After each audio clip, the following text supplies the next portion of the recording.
Ang mundo ng telebisyon sa Turkey ay lubhang nakaapekto hindi lamang sa mundo ng magazine kundi pati na rin sa mga tagahanga nito.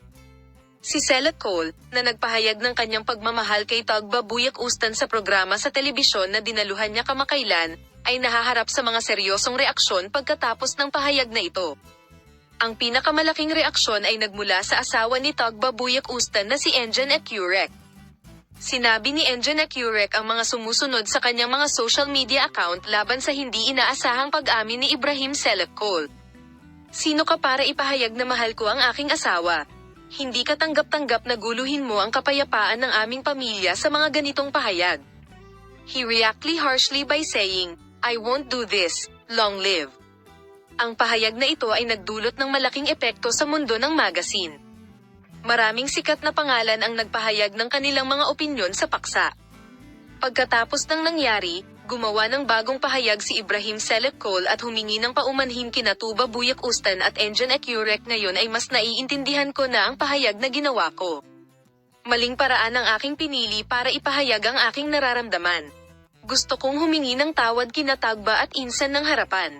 Bagamat binago ng pahayag na ito ang takbo ng mga pangyayari, nakatawag pansin ang katapatan at panghihinayang ng Steel Arm.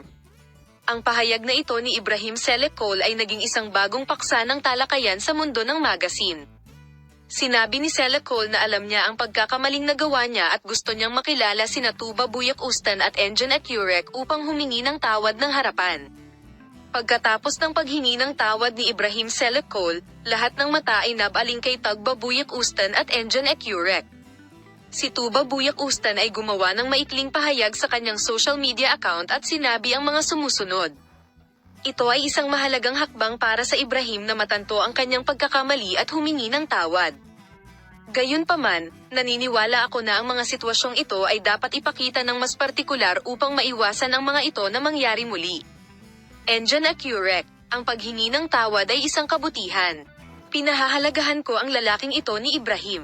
Pero para mapangalagaan ang kapayapaan ng ating pamilya, sana ay hindi na maulit ang mga ganitong pangyayari. Ang pahayag ng paghingi ng tawad ni Ibrahim Selat ay nagkaroon ng malawak na epekto sa mundo ng magazine. Bagamat maraming sikat na pangalan ang nagpahalaga sa hakbang na ito ng Steel Arm, ang mga komento ay karaniwang positibo. Lumitaw ang mga programa at headline ng magazine tungkol sa insidenteng ito at tinalakay ang isyu ng ilang araw. Ang pagtanggap ng sikat na Ezra Errol Ibrahim sa kanyang pagkakamali at paghingi ng tawad ay isang mahalagang hakbang.